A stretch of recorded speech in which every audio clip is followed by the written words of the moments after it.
વિક્રમ સંવંત 2082 કારતક વદ એકાદશી તારીખ 15/11/2025 શનિવાર.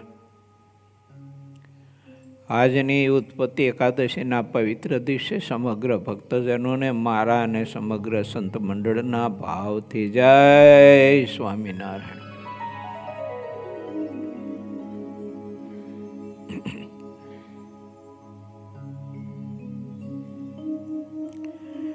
પૂર 24મું તરંગ ચોથો. લોયાનું ત્રીજું વચનામૃત. શ્રીહરિ આપણે સૌ કોઈને અમૃત પાહી રહ્યા છે.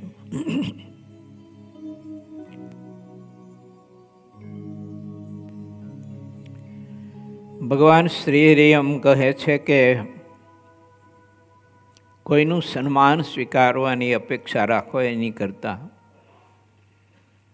કોઈનું સન્માન કરવા માટેની જો ભાવના રાખશો ને તો તમારા અંતરમાં આનંદ અને સુખ બહુ જ વર્તશે અને ભક્તિના અને ભજનના તરંગો સમુદ્રના તરંગની જેમ અખંડ અખંડ ઉછળા કરશે.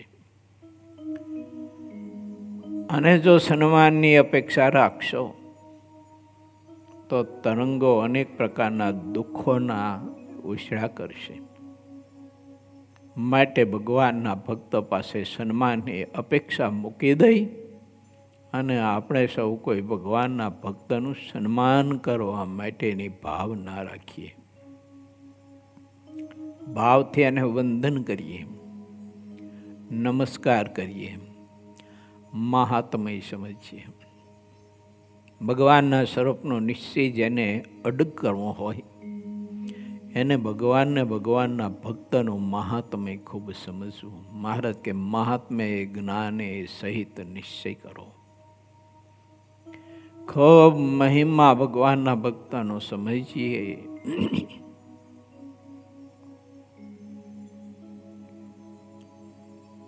આપણા કરતા ભગવાનના ભક્ત ઘણા બધા શ્રેષ્ઠ છે, ઉત્તમ છે. હું એની પાસે હાવ ન્યૂન છું. ભલે પછી ઉંમરથી નાની કે મોટે અવસ્થા આપણને દેખાતી હોય તો એ ઉંમરની સાથે કોઈ સંબંધ નથી, પરંતુ પરમાત્માના સ્વરૂપની વિશે તે ભક્તને કેવી પ્રીતિ છે ને ભગવાનના સ્વરૂપમાં કેવો સ્નેહ છે ને પરમાત્માની મરજીને કેવી રીતે અનુસરે છે.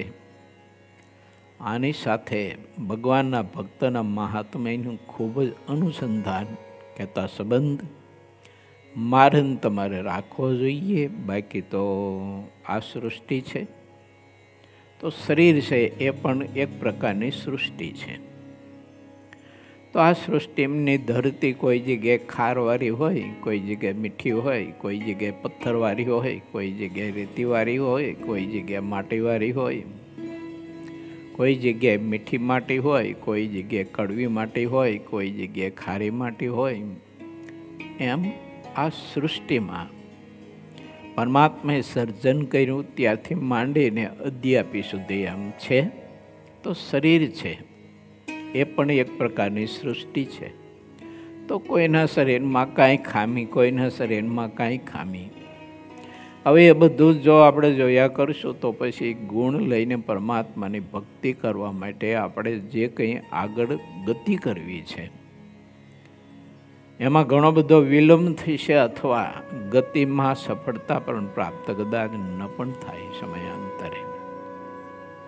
માટે વિચારીએ કે આ સૃષ્ટિ છે ધરતી, તો એમાં તો ક્યાંક પથરાળ જમીન હોઈ શકે, ક્યાંક ખારી જમીન હોઈ શકે. હવે તો પરમાત્માની રચના છે એટલે સૃષ્ટિને કોઈ બદલાવ તો કોઈ કરી શકે એમ નથી. સમયાંતરે પરમાત્મા કૃપા કરે અને સૃષ્ટિમાં પરિવર્તનો થતા હોય છે એ વાત આખી જુદી છે. ઘણીવાર ભૂકંપના કારણે ઘણા બધા સૃષ્ટિમાં પરિવર્તનો થતા હોય કે પહાડો હોય ત્યાં ખીણો થઈ હોય ને ખીણો હોય ત્યાં પહાડો થઈ ગયા હોય.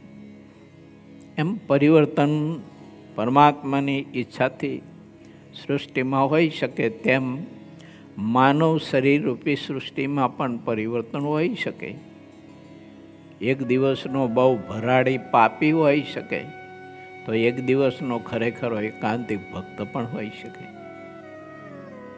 જમીન તો કડવી ખારી અને પથરાળ ને કાંકરા ને ગોખરું વારી જતી, પણ ફળદ્રુપ જમીન બની જાય પરમાત્માનો યોગ, ભગવાનના ભક્તનો યોગ થાય તો, અને બની ગઈ. આપણે જોઈએ છીએ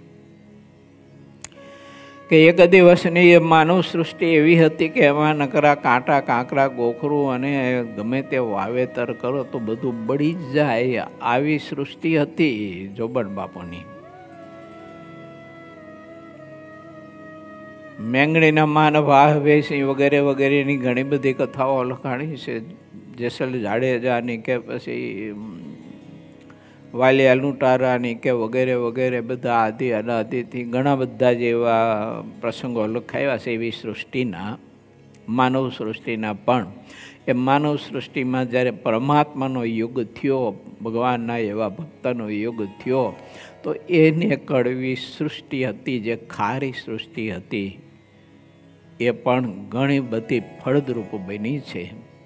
જેનું દર્શન કરવાથી, જેના ચરણની રજ મસ્તક ઉપર ચડાવવાથી કંઈક કંઈક આત્મા ઉપર બ્રહ્મ પરમાત્માના અક્ષરધામમાં પહોંચી શકાય એવી આ સૃષ્ટિ બહુ જ નિર્મળ બની, ફળદ્રુપ બની. કાયમને માટે સૃષ્ટિ એક ધારી રહેશે એવું તો આપણે ના વિચારીએ,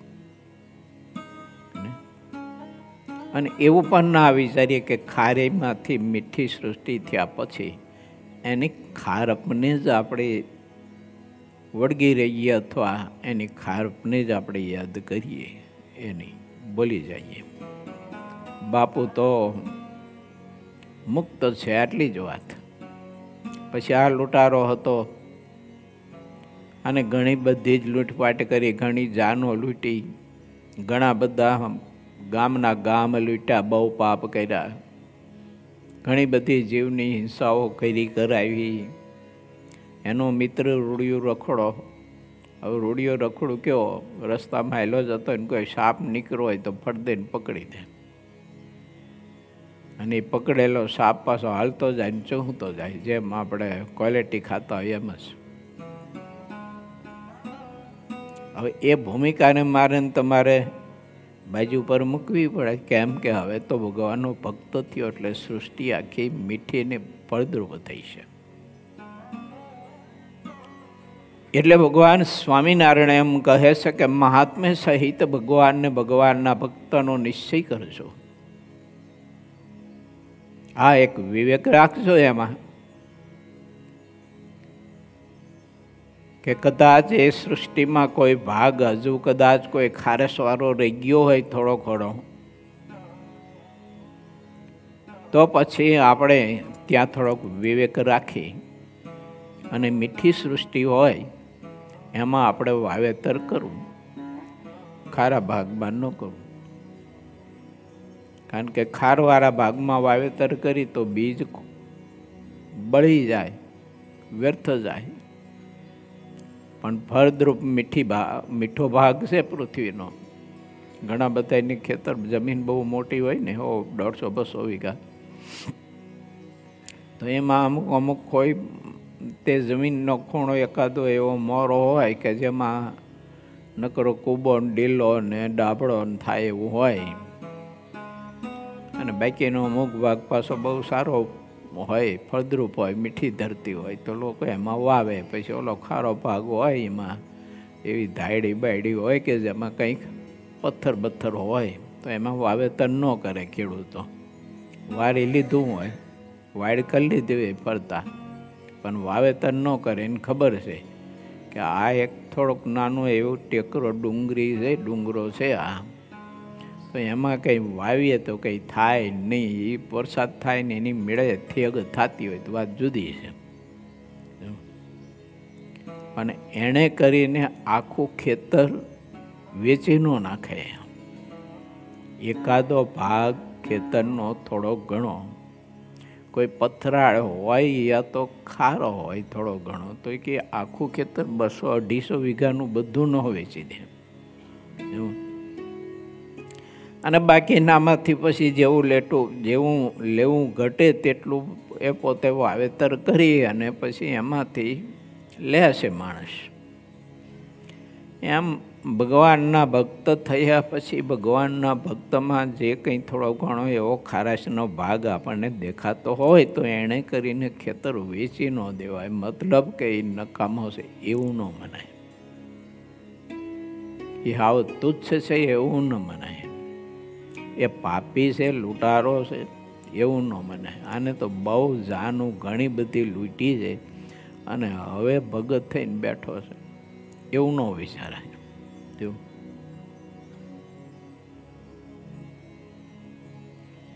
એની પૂર્વ ભૂમિકા જે હોય તે વર્તમાન કાળની એની ભૂમિકા આપણે વિચારવી જોઈએ અને એ મહાત્મય એ રીતે સમજીને ભગવાનના ભક્તનો નિશ્ચય કરવો, એનો સંગ કરવો,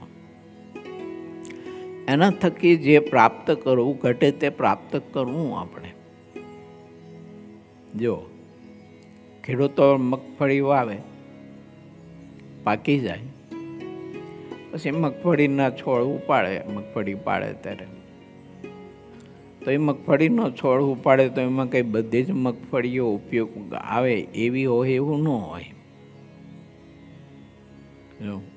એમાં ઘણી બધી મગફળી છે ને એ વિકાસ ન પામી હોય, એને કૂંચું કહે ગામડાઓમાં, એવું મરવું એમનામ સુકાઈ ગયું હોય, કૂંચું કહે ને. ખરા લે ત્યારે પછી ડાંખરા વીણે ત્યારે કૂંચું વીણી લે ખરા, શું કરવા કે ભેંસ કે ગાયના ખાણમાં ઉપયોગ આવે, નાખી ન દે. એટલે વિચારવું આપણે કે કાંઈક કોઈક ભાગ એવો હોય તો સમજવાનું કે એ મગફળીનું બીજ એ સિંગ વિકાસ નથી પામી એમ,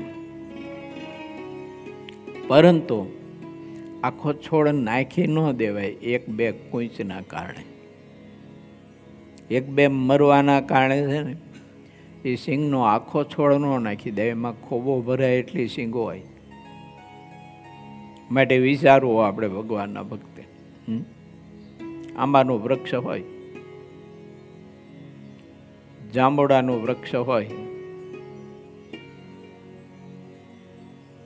દાડમનું વૃક્ષ હોય, નારંગીનું વૃક્ષ હોય, કોઈ પણ ફળ ફૂલનું વૃક્ષ હોય, તો એમાં બધી જ શાખાઓ કહેતા બધી જ ડાળીઓમાં કંઈ સારા જ ફળ આવે એવું થોડુંક છે. એ તો કોઈ ફળ બંધાણું મરવું થયું ને ખરી પડ્યું, અથવા કોઈ ફળ બંધાણું મરવું થઈ ગયું છે ખરી નથી પડ્યું, પણ ડાળ સાથે એમને મરવું ચોટ્યું છે. પણ આપણે શું કરીએ, સારી સારી કેરીઓ હોય તે આપણે ઉતારી લઈએ, પછી આમાં બે પાંચ પછી 50 100 200 નકરા મરવા છે, આ આંબો ખોદીને નાખી દો નકામો છે, એવું કરે લોકો કોઈ? એ આંબાના વૃક્ષને ખોદીને કે નાખી ન દે કે કાપીને, સારો સારો ભાગ છે તો એનો ઉપયોગ કરે, મરવાનો ઉપયોગ ન કરે. એમ ભગવાનનો એવો જે ભક્ત હોય ને એ પરમાત્માની સૃષ્ટિ છે, શરીર ધારી હોય તો શરીરના ભાવ છે મારા બાપ, તે તો હોય, હવે તે હોય. એમ મહારાજ તેમાં કહે છે કે ભગવાનના ભક્તનો સંબંધ કેવો રાખશો, જ્ઞાને સહિત કે મહાત્મ્ય સહિત? શ્રી હરિ પ્રત્યુત્તર આપે છે કે મનુષ્યને કુટુંબના સમાન કોઈ સંબંધ નથી, તેમ છતાં તેવા નિશ્ચયવાળો ભક્ત ભગવાન અને સંતને અર્થે કુટુંબનો ત્યાગ કરે, લોકલાજનો ત્યાગ કરે, રાજ્યનો ત્યાગ કરે, સર્વ પ્રકારના સુખનો ત્યાગ કરે, ધનનો ત્યાગ કરે, પુરુષ હોય તે સ્ત્રીનો ત્યાગ કરે, સ્ત્રી હોય તે પુરુષનો પણ અત્યંત ત્યાગ કરે. એમ કહીને શ્રીજી મહારાજે તે વખતે મહાત્મ્યવાળા જે હરિભક્ત હતા તેની વાત કરી, જ્ઞાની હતા એની વાત કરી એવું ન લખવામાં સામે. મહાત્મ્યવાળા જે ભગવાનના ભક્ત હતા ને એની મહારાજે બધી વાત કહી. તેમાં એક પછી એક હરિભક્તોના નામ લીધા. તે જેટલા તેવા હરિભક્તો યાદ આવ્યા ને તેટલાની મહારાજે વાત કરી. પછી જેને મહાત્મ્ય જ્ઞાને સહિત નિશ્ચય હતો ને એવા ભક્તોને મહારાજે યાદ કર્યા. વિચારીએ, મહારાજ મને તમને યાદ ક્યારે કરશે? મહાત્મ્ય જ્ઞાને સહિત ભગવાન ને ભગવાનના ભક્તનો નિશ્ચય હશે ત્યારે. જ્ઞાને સહિત નિશ્ચય હશે ને તો મહારાજ યાદ કરે ન કરે ખબર નહીં. કારણ કે જ્ઞાન છે એ અસ્થિર છે, મહાત્મ્ય છે ને એ સ્થિર છે, અચળ છે.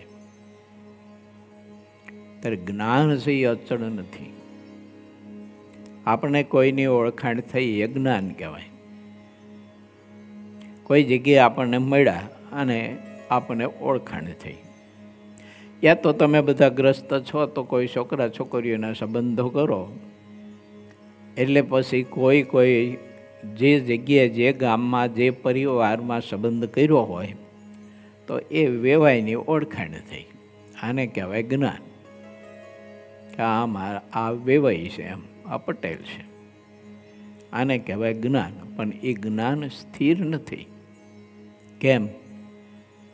તો કે જે દિવસે તમારા દીકરાનું લગ્ન એની સાથે કર્યું, એની દીકરી સાથે લગ્ન કર્યું, અને પછી પહેલાંના જમાનામાં એવું હતું કે 2-3 આણા વરે દીકરીઓ. હવે તો બધું એ ઉડી ગયું છે બધું. હવે તો લગ્ન એ ખાલી એમ કરવા પૂરતા રહ્યા છે. બાકી તો લગ્ન વિધિ હવે તો બધો ઠીક છે, હવે લોકો કરે છે. બાકી તો હવે એ કંઈ રહ્યું નથી બધું. હવે તો બધામાં સ્વતંત્ર અને સ્વચ્છંદતા આવી જાય છે. ખબર નહીં આપણો હિન્દુ સમાજ ધર્મ વિહોણો બહુ થતો જાય છે. આગળ જતાં શું થાય છે ભવિષ્યમાં ખબર નહીં. પણ ધર્મ લોપે છે એ સમાજ કદી સુખી થતો નથી, એ વાત તો બહુ નિશ્ચિત છે. આજ્ઞા લોપે છે ભગવાનની, એ સમાજ કોઈ દી સુખી થતો નથી. એ આદિ અનાદિ, પછી સતયુગ હોય કે ત્રેતાયુગ હોય, દ્વાપર હોય કે કળિયુગ હોય, ચાહે તે યુગ હોય, ચાહે તે સમાજ હોય, પણ પરમાત્માએ જે મર્યાદા બાંધી છે આશ્રમોની, તે આશ્રમની મર્યાદામાં રહે તો તે પરિવાર સુખી થાય. બાકી સુખી થવાની અપેક્ષા નહીં રાખવાની. તો આને કહેવાય ઓળખાણ. પછી લગ્ન થયા 15 દિવસ પછી તેડવા આવે પુત્ર વધુને પોતાની દીકરીને, એ પરિવારો લઈ જાય તેડીને. અને પછી તમને ડેટ આપી હોય એ ડેટ પ્રમાણે મોકલે નહીં. તમે પત્ર લખ્યા કરો, ફોન કર્યા કરો, પણ મોકલે નહીં. પછી જે પટેલનું કહેતા વેવાઈનું જે જ્ઞાન થયું છે એ કેમ રહે કહવા જોઈએ. હાલક ડોલક થવા માંડે કે ન માંડે, અભાવ ગુણ આવવા માંડે કે ન આવવા માંડે, એના પ્રત્યે કંઈ કંઈ સંકલ્પ થવા માંડે કે ન થવા માંડે. કેમ કે જ્ઞાન જ છે, મહાત્મય નથી. આ તો એક પ્રાકૃત દૃષ્ટાંત મેં તમારી પાસે મૂક્યું છે. પરંતુ ભગવાનની ભક્તિના માર્ગમાં પણ સેમ એમ છે કે આ હરિભગત છે આપણે જ્ઞાન થયું કહેવાય. પણ એ જ્ઞાન આપણું સ્થિર રહેશે કે નહીં રહે ખબર નથી. કારણ કે તે હરિભક્ત માનીને આપણે એની સાથે સંબંધ બાંધ્યો, એની સાથે મિત્રતા કરી, પરંતુ જ્યારે આપણી માઇક કોઈ આ લોકની સ્વાર્થી બીજી ત્રીજી કોઈ ઈચ્છાઓ હોય, તે ઈચ્છા પૂર્તિ આના થકી ન થાય, ત્યારે પછી આપણને છે ને આગું પાછું થવાનું. માટે મહારાજ કહે છે કે મહાત્મ્ય જ્ઞાને સહિત નિશ્ચય ભગવાન ને ભગવાનના ભક્તનો કરજો. કેવા ભક્તના મહારાજ નામ યાદ કરે છે આ નામ યાદ કરીને મને ને તમને એમાંથી સંદેશા લેવા માટેનો ભગવાન સદવિચાર આપે છે કે તમે સંદેશો લેવો હોય ને મહાત્મ્ય જ્ઞાને સહિત, તો મહારાજ કે ગામ ડડુસરના ગલુજી રજપૂત હતા એનામાંથી લઈશું. એને કેવું મહાત્મય હતું. પછી જેને મહિમા હોય ને એને ધર્મ એ તજે નહીં, પણ ધર્મ ગૌણ તો ઘટે ત્યારે થાય અને કરી શકે. કરે નહીં, ધર્મ તજે નહીં.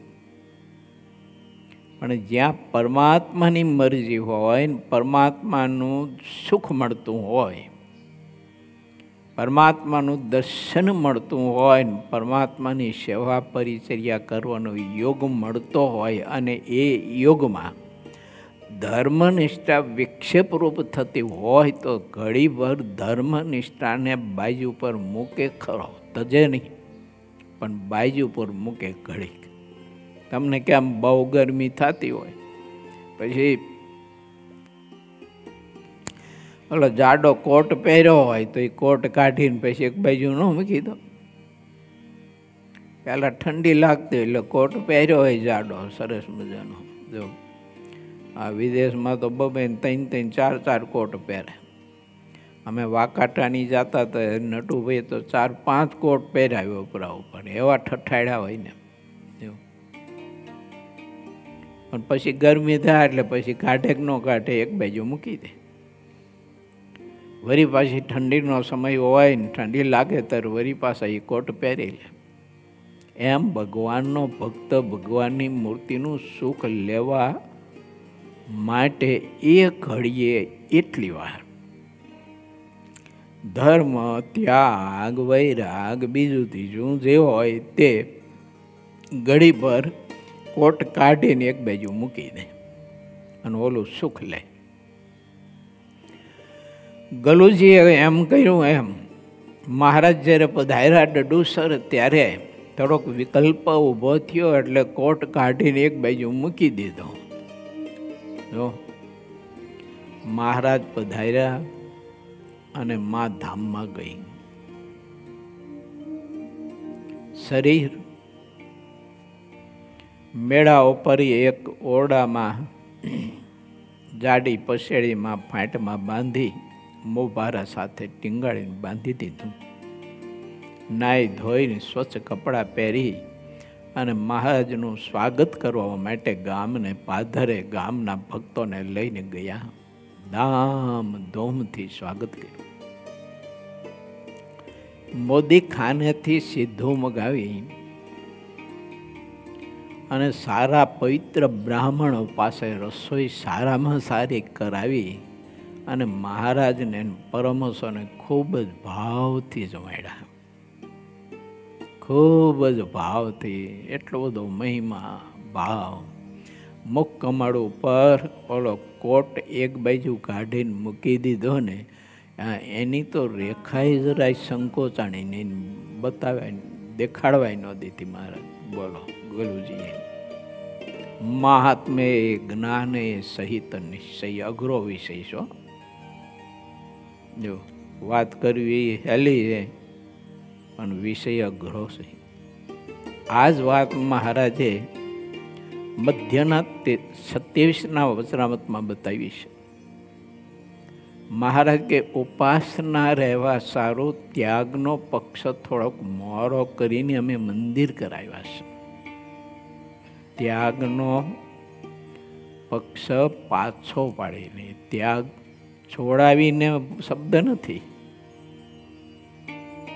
પરંતુ ત્યાગનો પક્ષ થોડોક મોડો પાડીને પણ મંદિર કરાવ્યા છે. શેના માટે? તો મહારાજ કે ઉપાસના માટે. તો ભગવાનની મૂર્તિનું સુખ જ્યારે આપણને મળતું હોય ને, ઠાકોરજીની સેવાનો યોગ હોય ને, એવા મહારાજના ભક્તનો યોગ હોય ને, એની સેવા પરિચર્યા કરવાનો યોગ હોય, તો ત્યારે આપણને કદાચ માનો કે આવું કોઈ કારણ આડું આવતું હોય તો એટલી વાર તે કોટ છે ને એ કાઢીને બાજુ પર મૂકી દેવાય અને જે સુખ લેવાનું છે ને તે સુખ લઈ લેવાય અને એ સુખ લીધા પછી ઠાકોરજીની મરજી હોય ને ત્યાર પાછો ઓલો કોટ પહેરી લેવાય. અને પછી ધર્મનો કાયમને માટે ત્યાગ ન કરાય. જો આ સમજણ છે બહુ જરૂરી છે. મહાત્મય સહિત નિશ્ચયની વાત છે. જ્ઞાને સહિત નિશ્ચય હોય તે વખત કોટ કાઢી નાખે પછી જિંદગીમાં ન પહેરે પાછો. આમ જ્ઞાને સહિત નિશ્ચયનું હોય આવું ઠાવ વગરનું હોય. મહાત્મ્ય જ્ઞાને સહિત નિશ્ચય હોય ત્યારે એ સમય સૂચકતા વાપરે.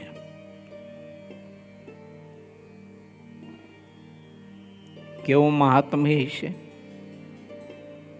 બીજો પ્રસંગ છે. ગલુજી બહાર ગયેલા, 1 મહિના સુધી કંઈક મહેમાન ગતિએ કોઈ કારણોસર કામસર. એની એવાન દીકરી એક જ હતી ઘેર.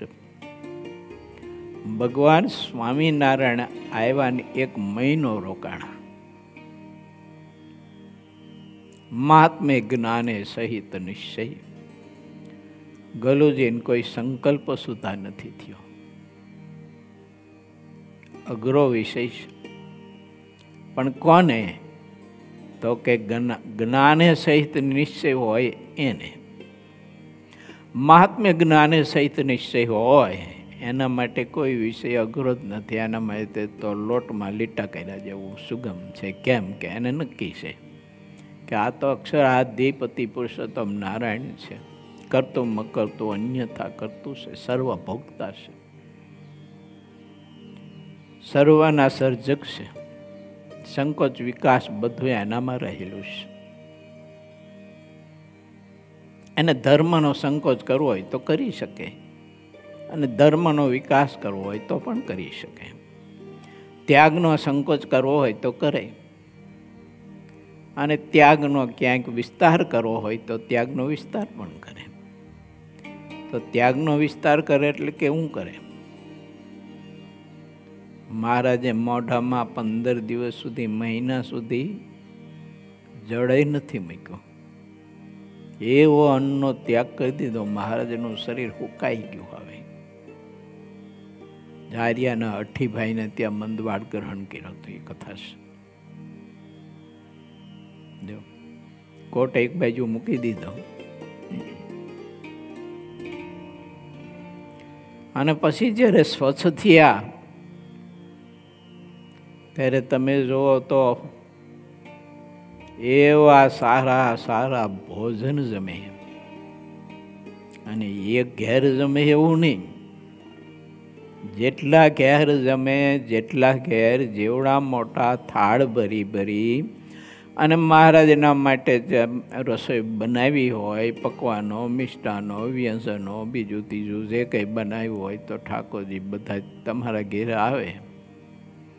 નારાયણભાઈને ઘેર તો થાળ આખો બધો ભેરો હોય, ખીચોખીચ. મહારાજ બધું જમી જાય. આખો થાળ ખાલી દે, ઉટકે એવો કરી નાખે. ત્યાંથી પછી રમણીક દાદાને ઘેરે જાય. એવડો ને એવો થાળ પાછો અહીંયા જમી જાય. ત્યાંથી વળી પાછા ગુણવંતભાઈની ઘેર જાય. તે ગુણવંતભાઈએ સરસ મજાની ખીર બનાવી હોય. હા, તે મોટું તપેલું ભરીને ખીર મહારાજ જમી જાય. તો એમને પછી આ રોટું ન પડે ને હું ન પડે. જો આ તો કરતોમાં કરતો, અન્યથા કરતો પરમાત્મા છે. મહાત્મ્ય જ્ઞાને સહિત નિશ્ચય હોય ને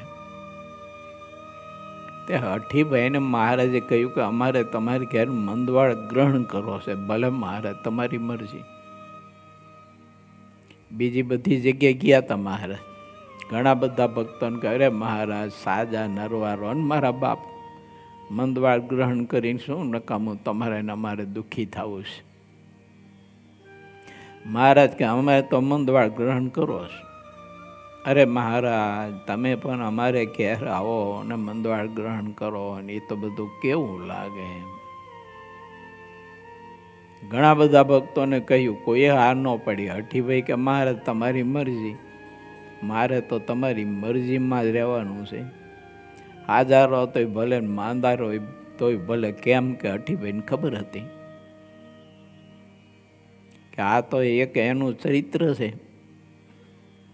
બાકી એને મંદવાડીશું ને તંદુરસ્તી શું, એને શરીર જ નથી તો પૈસો, આનું પ્રાકૃત શરીર જ નથી પૈસો. જ્યાં સુધી પ્રાકૃત શરીર હોય ત્યાં સુધી આપણે એમ થાય ને કે મહારાજ તમે સાજા નરવા રહો ને બાપા, એમ રહે આપણને. અને અઠીભાઈને તો હતું જ, નિશ્ચય હતો જ, મહાત્મ્ય જ્ઞાને સહિત નિશ્ચય હતો. કેમ કે આ શરીર ધારી છે જ નહીં.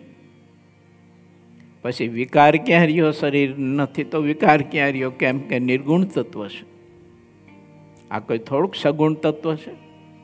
સગુણ તત્વ હોય તો એમાં વિકાર હોય, માંદા પડે, હાજા થાય, જાડા થાય, પાતળા થાય. એટલે મને વાત યાદ આવી રીતે કહી દઉં. સાહેબ મને કહેતા દ્વારાણી સાહેબ કે હરિભક્તો મને બહુ કહે છે કે ગુરુજીનું શરીર બહુ પાછું પડી ગયું છે, કે નબળાઈ આવી જાય છે. મેં કીધું સાહેબને કીધું, મેં કીધું મને છે ને આ શરીર આવી રીતે ઘટાડ્યું ને એમાં તો બહુ સ્ફૂર્તિ છે અને બહુ આનંદ ને સુખ આવે છે. હરવા ફરવામાં, બેસવા ઉઠવામાં, ધ્યાન ભજન કરવામાં. એટલે બધા હરિભક્તોને સંતોને મારી વિનંતી છે કે મારા શરીરની ચિંતા ખોટી ન કરતા આવી તમે. હજી તો કંઈ ઘટ્યું નથી, હજી ઘટાડવાનું છે થોડું. તમે બધા કૃપા કરો, ઘટે થોડુંક હજી. એને અઠીભાઈને ખબર હતી કે આ નિર્ગુણ તત્વ છે, આ થોડુંક સગુણ તત્વ છે. સગુણ તત્વ હોય એમાં બધું હોય. બીમાર પડે, ભૂખ લાગે, તરસ લાગે, રીસાય, દુઃખ લાગે, કાંઈક કાંઈક થાય, રડે, હસે, ભાગે, રીસીને વહી જાય. આ બધું સગુણ તત્વમાં હોય. નિર્ગુણ તત્વમાં તો આ કંઈ આવતું નથી. એને ખબર હતી. આને કહેવાય મહાત્મ્ય જ્ઞાને સહિત પરમાત્માનો નિશ્ચય કહેવાય. મહારાજ કે મહાત્મ્ય જ્ઞાને સહિત પ્રભુનો પરમાત્માનો નિશ્ચય કરજો. કોઈ સંકલ્પ ન થાય.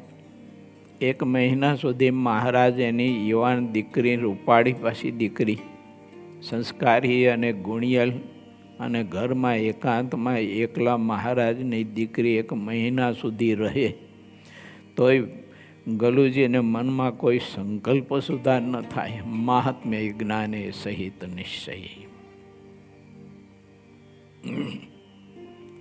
પરમાત્માની વાત છે આ બધી. ભગવાનનો નિશ્ચય આપણે આવો કરવો, અને નિશ્ચય તો એકનો જ કરવો, પરમાત્માનો જ. જો એવો નિશ્ચય કરવો કે પ્રભુનું સગુણ અને નિર્ગુણ ભાવ ને સ્વરૂપ, અને પરમાત્માનું સગુણ અને નિર્ગુણ ચરિત્ર, આપણે કોઈ સંકલ્પ સુધા જ ન થાય એમાં, ક્યાંય એકેયમાં. ભગવાન એટલે ભગવાન, એમાં ત્યાગ ભાગ કરવા એ કંઈ યુગ છે જ નહીં.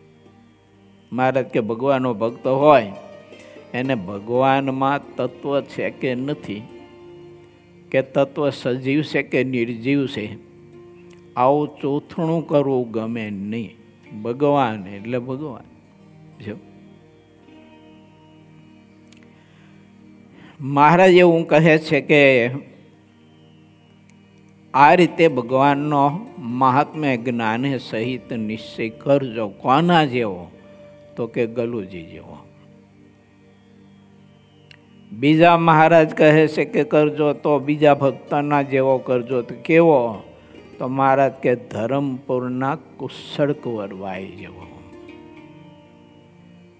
15 કે 20 દિવસના યોગમાં કુશળ કુંવરબાઈને નક્કી થઈ ગયું કે આ પરાત્પર પરમાત્મા છે, કરતોમાં કરતો અન્યથા કરતો પરમાત્મા છે, અને દિવ્ય સ્વરૂપ છે.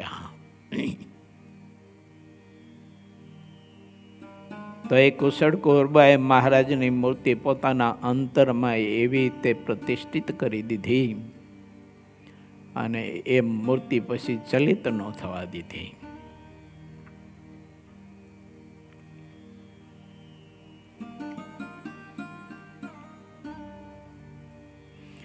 સોરઠ દેશના પટેલ હરિભક્ત પર્વતભાઈ મહારાજ કે એના જેવો નિશ્ચય કરજો અડગ. ભગવાન સ્વામિનારાયણે પર્વતભાઈની ઘણી બધી એવી પરીક્ષાઓ કહી છે. દીકરો બીમાર અવસ્થામાં હતો, વૈદ્ય હાથ ખંચેરી નાખેલા. વૈદ્ય પોતાનું મંતવ્ય આપી દીધેલું કે આ દીકરો હવે ઘડી બે ઘડી જ શ્વાસ ચાલશે, આનો હવે બચવાની કોઈ શક્યતા નથી. મહારાજ પોતે પત્ર લખે, હાથમાં આવેલો પત્ર પર્વતભાઈ વાંચે, ખડિયામાં પૂજા ધોતિયું મૂકી અને ગઢપુર જવા માટે નીકળી જાય. સગા સંબંધીઓ બધા કહે કે અરે પરબત બાપા, આ છોકરાની ઘડિયું ગણાય છે ને તમે કાં ખડિયો ખંભે ટીંગાડીને ચાલતા થયા. મહાત્મે જ્ઞાને સહિત નિશ્ચય હોય, એને પોતાનું કંઈ મનાતું જ નથી, શરીરે નથી મનાતું, તે પરિવાર ચોથાથી મનાય. મને તમને જ્યાં સુધી આ શરીર રહ્યું ને એ આપણને આપણું મનાય છે ને ત્યાં સુધી સ્નેહ નહીં તૂટે. આ એક વાત નક્કી છે. આ શરીર આપણને આત્માને પોતાનું જ્યાં સુધી મનાય છે ને ત્યાં સુધી સ્નેહના બંધનો નહીં તૂટે. તો મહારાજનો અને મોટા પુરુષોનો મત છે, અહમ મમત્વનો ત્યાગ કરો. શરીરની વિશે અહમનો અને શરીરના સંબંધીઓની વિશે મમત્વનો ત્યાગ કરો. આ બંને દુઃખરૂપ છે. તો જ્યાં સુધી શરીરની સાથે જ્યારે એવો સંબંધ હશે ગાઢ, તો ત્યાં સુધી મમત્વ નહીં છૂટે, સ્નેહ નહીં છૂટે. પર્વતભાઈને મહાત્મ્ય જ્ઞાને સહિત નિશ્ચય હતો કે હું ક્યાં પુરુષ છું, હું પર્વત છું, હું પટેલ છું, હું સ્ત્રી છું, હું તો અક્ષર છું. અને જે આત્મા પોતાને અક્ષર રૂપ માને એને આ સૃષ્ટિનો આવો કોઈ પણ અહમમત્વનો મારા તારાનો વિકાર ક્યાં રહ્યો? એને અક્ષર નિર્વિકાર છે. અને મહારાજનો મત છે, મહારાજ કે અક્ષરના ગુણ ધારો અને પોતાને અક્ષરરૂપ માનો. અને કોઈ ભગવાનના એવા મહાપુરુષ આપણને અક્ષરરૂપ કહે તો મહારાજ કે તમે અક્ષરરૂપ છો એ સ્વીકારી લો. પ્રથમનું 15 ને 16 વચનામૃત એમ કહે છે. પછી મનના ગાઢ ભેડા નહીં બળતા હો. મન તો કે ના રે ના, તું તો ફલાણો ફલાણો ભાઈ શું તું તો. એ તો ભગવાન ને ભગવાનના સંતની દ્રષ્ટિ નિર્ગુણ છે એટલે તને કહે કે તું તો અક્ષર મુક્ત છું એમ. ના રે ના, હું તો પ્રેમજીભાઈ છું, દેવળિયા ગામનો. જો અમેરિકા રહી છે, કંઈ કામકાજ હોય ત્યારે ભારત આવી છે. જો બાકી હરિકૃષ્ણ સ્વામીની દ્રષ્ટિ બહુ દિવ્ય છે એટલે મને મુક્ત કહેશે. હું તો પુરુષ છું, હું તો ધનવાન છું, ગરીબ છું, જાડો છું, પાતળો છું. આ બધો જે ભાવ છે તે મહારાજ કે ભગવાનના સંતના વચને છોડો, મૂકો. તમે મુક્ત સ્વીકારી લો, મુક્ત ભાવ. આટલું કરો. આને કહેવાય મહાત્મ્ય જ્ઞાને સહિત નિશ્ચય. નથી મનાતો તો જ્ઞાને સહિત નિશ્ચય છે. તો પર્વતભાઈને રોકટોક બધાએ કરી, ન રોકાણા, ચાલતા થઈ ગયા. કેમ? એની ભૂમિકા જળ કમળવત હતી. એને પરિવાર જ નહોતો, માયનો જ નહોતો. આપણને એમ થાય કે પરિવાર નહોતો એમ તમે કેમ કહો છો? તે નહોતો એટલે કહું છું. એને ઘરે નહોતું, શરીરે નહોતું, પરિવારે નહોતું, પત્ની નહોતી, દીકરાય નહોતા. તો ભાઈ શાસ્ત્રમાં બધું લખાયું છે તો લખાયું લો, પણ નહોતું તે નહોતું જ.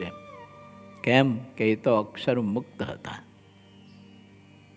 બાકીનું બધું દ્રષ્ટિગોચર. તો દ્રષ્ટિગોચર કેમ? તો મહારાજની ઈચ્છા. તો મહારાજની ઈચ્છા શું કામ? તો કે એ મુક્ત પાસેથી આપણે આવું બધું લેવા માટે એની ઈચ્છા કે તમે પર્વત થાવ. જો હવે ટેકરીયું નાની ક્યાં સુધી રહીશું? મોટો પર્વત બનો, હિમાચલ પર્વત જેવા પર્વત બનો, એને તેમાં દ્રષ્ટિગોચર મુક્ત થાય. મહારાજ મુક્તને દ્રષ્ટિગોચર એટલા માટે કરાવે. ભાઈ કે આ બધા પાંચે પરમહંસ મહારાજના વખતમાં હતા ને પછી ઘણા બધા સંતો હતા, બ્રહ્મચારીઓ સંતો, આ તે બધા એ કે થોડાક મનુષ્ય હતા. એ તો મહારાજ વારંવાર કહેતા હતા. દાદાના દરબારમાં દાદાની પાસે મહારાજ સંત મહાત્મ્ય ખૂબ કહેતા હતા. મહારાજ કહેતા હતા કે આમાં થાય એક કોઈ મનુષ્ય નથી હો દાદા, આ બધા અક્ષરધામના દિવ્ય મુક્તો છે ને હું લાવ્યો છું, દ્રષ્ટિગોચર કરાવું છું. શું કરવા? કે તમે એની સેવા પરિચર્યા કરી શકો, એનો જોગ કરી શકો, એટલે તમે એના જેવા થઈ શકો. એટલે સજાતિ મેદ થાય, વિજાતિ મેદ ન થાય. એટલે મનુષ્ય જેવા મુક્તનું દર્શન મહારાજ કરાવે. અને મહાત્મ્ય જ્ઞાને સહિત નિશ્ચય હોય ને ભગવાનનો, એને સૃષ્ટિ જ નથી. તો પછી વિકાર ક્યાં હોય? સૃષ્ટિ નથી તો કોલો કોઈ પ્રકારનો વિકાર હોય જ ક્યાંથી? સૃષ્ટિ જ નથી જેને. પાછું દેખાય આપણે બધું. પાછું એ જમતા હોય, હાથે ગોપાલ સ્વામી જમવા બેઠા હોય તો એ જમતા હોય, કોળીએ અનાજ બધું દેખાતું હોય. અને હું એવું કહું છું કે ના, એ લોકો એમાં સૃષ્ટિ હતી ને, એ બધું નિર્ગુણ તત્વ હતા બધા. તો પછી આપણને એમ થાય કે આ જમતા હતા, ફૂતા હોય આસને, નાકોડા ઢેડાતા હોય, સરસ મજાને સંભળાતા હોય, બીજાને પડખવાળાને ઊંઘે ન આવે એવા. આ બધું શું? તો એ બધું પરમાત્માની ઈચ્છા. મુક્ત મહારાજની ઈચ્છાથી આ લોકમાં મહારાજ જે ઈચ્છે ને એ બધા જ ભાવ સ્વીકારે. એ ભાવ એકેય એનામાં આવતો નથી. આવી રીતે આત્માને વિશે સમજવું, એનું નામ મહાત્મ્ય જ્ઞાને સહિત નિશ્ચય કહેવાય. મહારાજનો અને મહારાજના ભક્તનો. પછી દીકરાએ દેહ મૂક્યો, સંબંધીઓએ કોઈ ઘોડેસવારને મોકલ્યા કે જા બાપાને બોલાય. હવે છોકરાએ દેહ મૂકી દીધો. આ વાત સાંભળશે એટલે હવે તો પાછા આવશે જ ને. તે ઘોડેસવાર ગયો તો ગામના કંઈક સીમાડે સુધી પર્વતભાઈ પહોંચાય છે ને ત્યાં પહોંચ્યો કે પર્વત બાપા ઊભા રહો. તે પર્વતભાઈ તો ઊભા રહ્યા. પાછા વળો કે શું? તો કે છોકરાએ દેહ મેલી દીધો. દેહ મેલી દીધો. વાહ વાહ, મહારાજ ઠાકોરજી નહોતું, ઠાકોરજી લઈ ગયા. હવે જે કંઈ આ પૃથ્વીનું છે તે પૃથ્વીમાં પડ્યું છે તો ખોરસો હળગાવી દેજો. લ્યો તરું હું જરાક આ તળાવડીમાં ડૂબકી ખાતો જાઉં. પણ ડૂબકી ખાવાનું પાછું અનુસંધાન રહે. પાછું આપણને એમ થાય કે મૂર્તિમાં એટલા બધા તલીન હોય તો પછી એ હોતક માટે થઈને ડૂબકી ખાવાનો સંકલ્પ ક્યાં થાય? એ ઓલો બોલાવાયો તો એના માટે થાય. કેના માટે થાય? ઘોડેશ્વર જે આવ્યો હતો ને એના માટે થાય. એનો મોક્ષ ન બગડે એટલે. બાકી એને સ્નાન શું? એને હુતક ન હોય તેને સ્નાન શું? બીજું એ મુક્ત પુરુષ છે ને આ ધર્મને જો તજી દે ને તો પાછળથી હુતકવાળા આપણે બધા હાવ ઉડાડી દઈ. બોલો કેમ કે હું ભક્ત છું, મને હુતક નડતું હોય છે, મને અડતું હોય છે, મારા ઘરમાં ગણબણ કરતું હોય કોઈ દિવસ. એ ગામડામાં મેં ગયેલા મહાપૂજા કરવા, બાબલા બધા બેઠા હતા તો હું સત્સંગ કરાવતો હતો. મેં કે એકાદશી રહો છો? મને કે 70 વર્ષે પહોંચ્યો. 70 વર્ષમાં મેં ન જોયું કે અમારા ગામમાં એકાદશી ગઈ હોય કે. બોલો, મોટા પુરુષ નિર્ગુણ છે, એને કોઈ જરૂર નથી. પણ એટલા માટે કે હું ને તમે સુતક્ષવાળા હવે ઉડાડી ન દઈએ, વિધિ નિષેધને આપણે ઉડાડી ન દઈએ. એટલે મહાપુરુષો વિધિ નિષેધના ધર્મને અનુસરતા હોય છે. એટલે ડૂબકી ખાધી, ડૂબકી ખાધે ખાઈને પાછી ગરડા તરફ આવતા થઈ ગયા. કપડા એમના લીલા કપડે.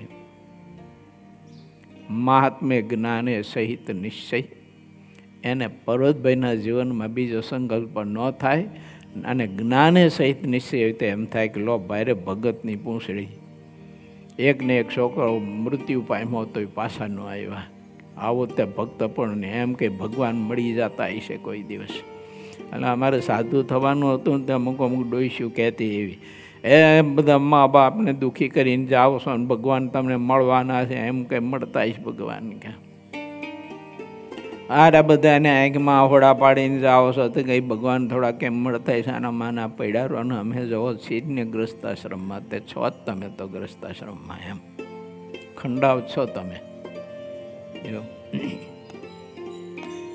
એવું આ તમારી પાસે બધા રો કરે અને આંખમાં હોડા પાડે. જો તો ખરા જરાક દયા તો લાવો.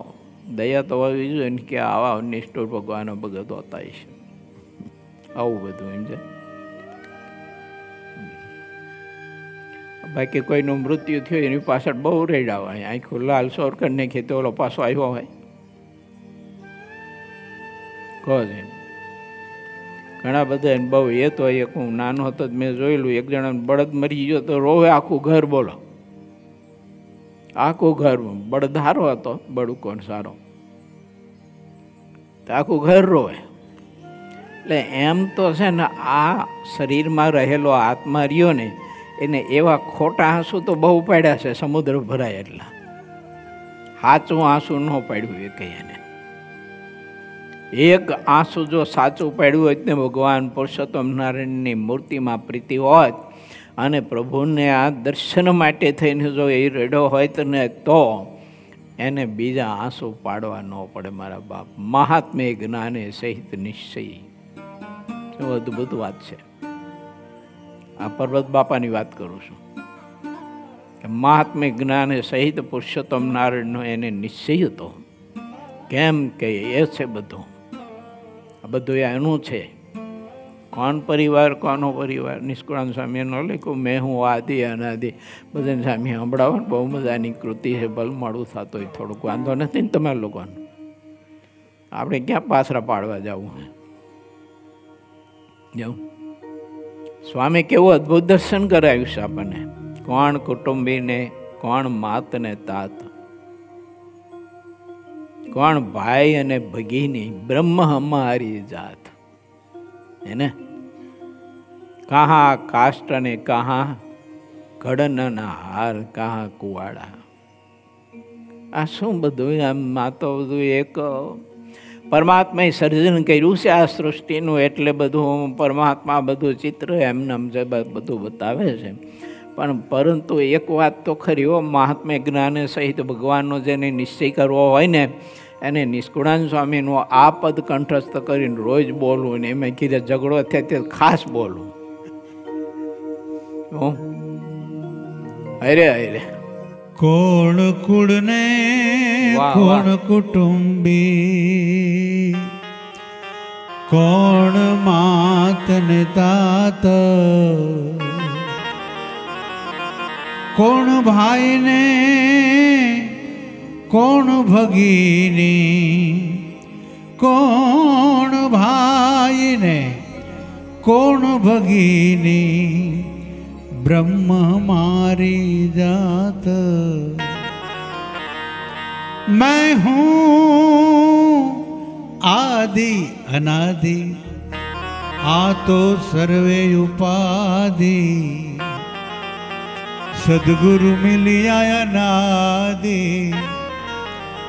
सदगुरु मिलिया अनादि। मिट गई सर्वे उपाधि। पानी में से पुरुष बनाया, ये मड़ पुत्र की क्यारी। पानी में से पुरुष बनाया, मड़ पुत्र की क्यारी। मिल्या राम ने, मिल्या राम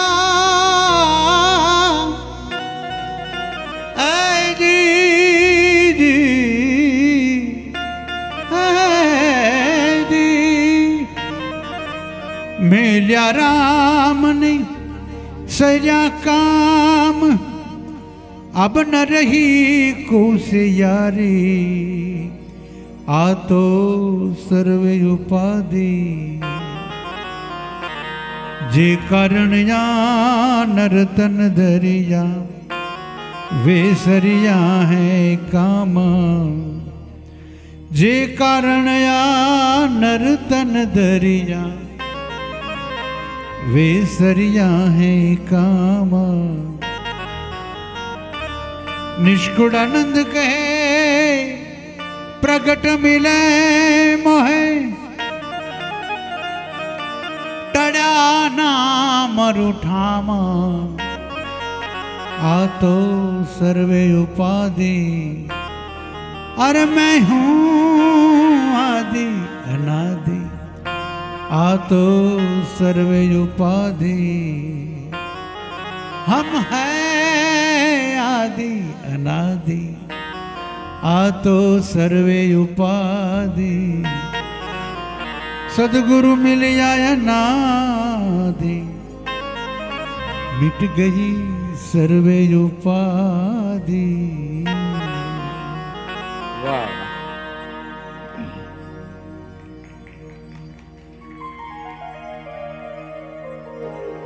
ઉપાધિ એટલે ખોટું, દુઃખદાયી.